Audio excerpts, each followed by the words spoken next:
આપણે જે ઓલા jet ski ટૂરની વાત કરી હતી ને, તો જો એમાં જેટ સ્કી ટૂરમાં આ બધા સાથે જેટ સ્કીમાં આવવાનું, અને જે આપણે બોટમાં આવે છે સ્પીડ બોટની જગ્યાએ જેટ સ્કીમાં આવવાનું ભાઈ, એની બી અલગ મજા છે જેટ સ્કીની. પણ આપણે એ આપણે નથી લીધું, આપણે તો ભાઈ આ જ લીધો છે. પણ આ જો આવી રીતમાં હોય બધું, મજા આવી જાય આમાં બી.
ભાઈ ડ્રિફ્ટ, આ ભાઈ ડ્રિફ્ટ મારે છે એક નંબર હો.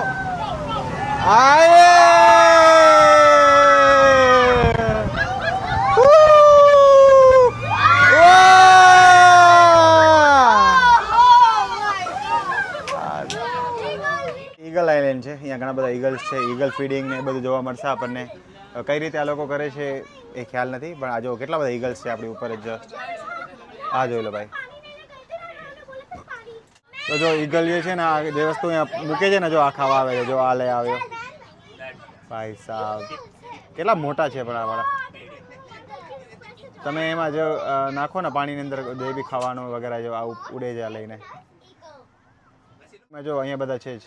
આ કંઈક ફિશ કેવું મૂકે છે ને પાણીમાં, તો તરત એ લોકો આમ આવે છે લેવા વસ્તુ. જો કેટલા બધા છે ઈગલ. આખો આઇલેન્ડ ઈગલ આઇલેન્ડથી ઓળખાય છે ભાઈ સાહેબ. સુપર છે આ વાળું બી જોવું જોઈએ ભાઈ. ઈગલને આપણે એટલે લાઈવ ક્યારે જોઈએ આવી રીતના? આપણે તો માન ક્યારેક દેખાય, એમાં અમે કચ્છમાં રહીએ છીએ તો ક્યાંય ભૂલથી દેખાય જાય તો બહુ સારા કિસ્મત કહેવાય તમારે ભાઈ. એડવેન્ચરના ચક્કરમાં આપણી આ જે કનેક્ટિંગ પિન હતી, જે આપણે કેટલા હેરાન થઈને લીધી હતી, એ તૂટી ગઈ છે. તો વાંધો નહીં, ચલો હવે જે થયું એ. આપણે ટ્રોપિકલ બીચ ઉપર આવી ગયા છીએ. અહીંયા મસ્ત વોક કરીને જવાનું, મસ્ત વોક કરીને અહીંયા જવાનું છે. 1 કલાક જેટલો ટાઈમ આપ્યો છે, પછી બોટ ઉપર છે અહીંયાથી 1 કલાક પછી, અને એન્જોય કરવાની આ બીચને. એકદમ વ્હાઇટ સેન્ડ બીચ છે. થોડુંક નુકસાન થઈ ગયું છે આ વાળું, કે આપણું એડવેન્ચરના ચક્કરમાં પિન તૂટી ગઈ છે, જેને આપણે લીધી હતી વિયેતનામથી. બહુ હેરાન થઈ હતી ને, એ ફરી પાછી તૂટી ગઈ ભાઈ. એનું કંઈક સોલ્યુશન તો કરવું પડશે, પણ ચલો જે થયું હોય વાંધો નહીં. પહેલાં આપણે બીચને એન્જોય કરીએ અને પછી કંઈક વિચારીશું એનું. આમ જ લાયન આઇલેન્ડ છે, પણ અહીંયા કોઈ લાયન નથી. પણ લાયન તો આપણા ગુજરાતમાં જોવા મળે, જુનાગઢ, બીજે ક્યાંય નહીં ભાઈ. એઝ આઈ સેડ, હરેક વસ્તુના અહીંયા પૈસા છે. અગર ચેર ઉપર બેસવું છે અને સામે બીચની મજા લેવી છે તો ભાઈ 5 RM, એટલે કે 100 રૂપિયા આપો, બીચની મજા લ્યો છે ને. કમાવાનું ધંધો એક નંબર. હા, આ લોકોએ હોર્ડિંગ્સ જે છે ને એ હિન્દીમાં બી લગાવેલા છે. કેટલા હિન્દી અહીંયા ઇન્ડિયન આવતા હશે વિચારો. આ લોકોને સ્વિમિંગ માટે જે નોટિફિકેશન આપવી પડે ને એ બી હિન્દીમાં છે. વાહ. તો આપણે ભાઈ બેઠા છીએ અત્યારે લાયન આઇલેન્ડ પર, એકદમ શાંતિથી ચીલ. ગરમી ઘણી થઈ ગઈ હતી તો બેઠું છું, મસ્ત હવા આવે છે. હવે અહીંયા તમે શું એક્ટિવિટી કરી શકો છો કે તમે સ્વિમ કરી શકો છો. એના માટે તમારે લાઈફ જેકેટ જે છે એ કમ્પલસરી છે લેવું.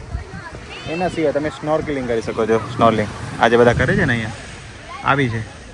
તો ઓનલી લાઈફ જેકેટ તમારે જોઈએ તો 10 RM, એટલે અરાઉન્ડ કંઈક 200 રૂપિયાના આસપાસ. અને જે આખો સેટ જોઈએ છે તો 25 RM છે, જેમાં તમે સ્નોર્કલિંગ, તેમાં ગોગલ્સ આવી જશે, પછી તમારે જે અહીંયા લાઈફ જે લાઈન હોય એ બી આવી જશે સાથે, બધું એમ સમજી લો આખું જે સેટ હોય એનો. પછી નીચે અહીંયા બધા કોરલ આઇલેન્ડ છે, તો આ વાળો અહીંયા બધી કોરલ મછલી ઘણી બધી દેખાશે, સ્ટાર ફિશિસ દેખાશે.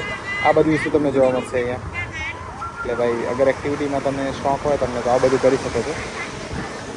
જો ઘણા બધા લોકો કરે છે ઓલરેડી, નાના છોકરો સ્વિમ કરે છે અહીંયા. પછી ત્યાં તમારે ઓલું સ્વિંગ છે તો ત્યાં ફોટો પડાવી શકો તમે. ભાઈ આપણે બીજું તો કાંઈ નહીં, આપણે બીચ ઉપર મસ્ત વોક કરીએ છીએ અને જોઈ લો ભાઈ કેટલું ક્લિયર વોટર છે, એકદમ ક્રિસ્ટલ ક્લિયર વોટર છે. એકદમ શાંત બીચ છે, આમાં કોઈ એટલું ડૂબી જાય કે એવી કોઈ વાળી મગજમારી નથી. જુઓ તમે આ અહીંયાથી જસ્ટ આટલા સુધી ઊંડું છે, પછી અહીંયાથી વળી પાછો તમે થોડું નીચે જાઓ તો આ થોડું વધારે ઊંડું છે. બસ અહીંયાથી આ વાળી જો તમારો પગ જે છે ને એ એન્ડ છે, પછી હવે જો નીચે જાય છે ને તો થોડું ઊંડું છે, પછી એમ થોડું એમ ઘણું બધું આગળ ત્યાં સુધી જ્યાં તમને આ દેખાય છે ને બોલ બધા એ ત્યાં સુધી તમે જઈ શકશો. એકદમ સ્વિમિંગ માટે આઈડિયલ જગ્યા છે. અને આ બધી બીચીસ જે છે ને એ વ્હાઇટ સેન્ડ બીચીસ છે, એ ચીપકે નહીં તમારે એમ ઓલા કપડામાં કે એમ. વ્હાઇટ સેન્ડ બીચીસનો તો ભાઈ ક્રેઝ છે આજકાલ, વ્હાઇટ સેન્ડ બીચીસ બધાને જોઈએ છે. ભાઈ બહુ મજા આવે છે વોક કરવાની અહીંયા.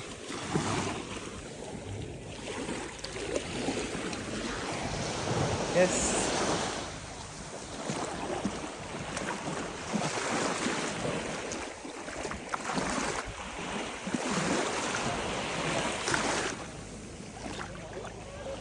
અને પાછળ ફોટોગ્રાફી ચાલે છે. આપણે બી ફોટો પડાવીએ ત્યાં ફ્રીમાં. આ કોઈ ચાર્જીસ નથી, અહીંયા ફ્રી છે. એક વસ્તુ આ ફ્રી મળી અહીંયા, બાકી તો હરેક વસ્તુના ચાર્જ છે જ. મેં તમને બતાવ્યા, બસ એ એક વસ્તુ ફ્રી હતી.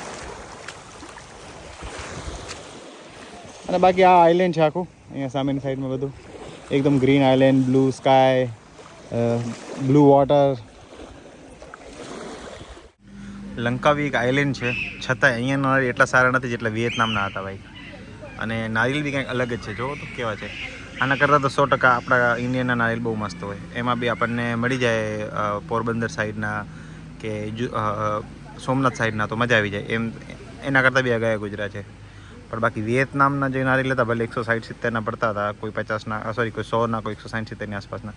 અને અહીંયા તો આ પડે છે કંઈક સમથિંગ આપણને કેટલા લીધા મારી પાસે એ લોકોએ 15 એટલે 300 રૂપિયાનો પડ્યો વાળો. 300 રૂપિયા નારિયેળ છે પણ એકદમ ઘટિયા, જોઈ લો. અને બરફના અલગથી 20 રૂપિયા. અમારી અહીંયા 20 રૂપિયામાં તો નારિયેળ પાણી આવી જાય. કોણ સમજાવે આ લોકોને. 19 નંબરની બોટ આવી ગઈ છે અને હવે આપણે જઈએ. આઇલેન્ડ ટૂર બી પૂરું થઈ ગયો અને બસ નોર્મલ વસ્તુ આવી. અહીંયા તો ખાલી સ્વિમિંગ જેને કર્યું હોય એ રીતના આમાં જો આવી રીતના સ્વિમિંગ કર્યું હોય ને એ લોકો માટે બેસ્ટ હતું. આપણે બી થોડી વાર સ્વિમિંગ કરી, મજા આવી થોડી વાર. અને અહીંયાથી કપડાં મળી ગયા એટલા માટે. પણ હું તો કહું છું તમે કપડાં લઈને આવજો, નહીં તો મોંઘા પડી જશે અહીંયા કપડાં. પણ ઓવરઓલ મજા આવી, સારી હતી રાઈડ બધી. આપણે જોઈ ખાલી રાઈડ તો, બાકી સ્વિમિંગ કરી અને સ્નોકલિંગ કરી બસ, બાકી કાંઈ નહીં.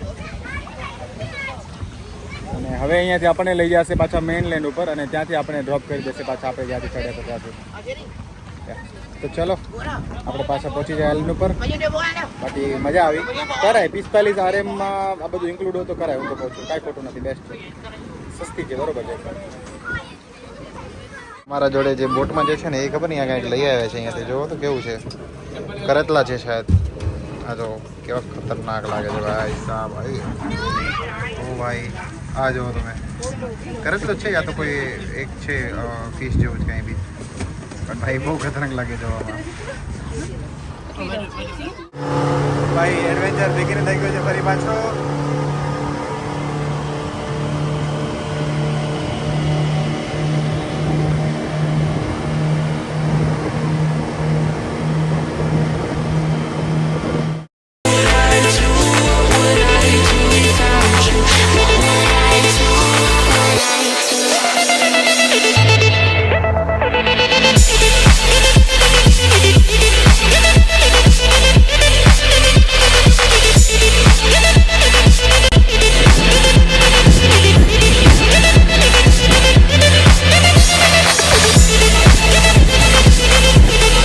ભાઈ આપણો જે ફોટો લીધો હતો ને એમાં એવું છે કે આ લોકો આવી રીતે બનાવી આપે છે, લાઈક જો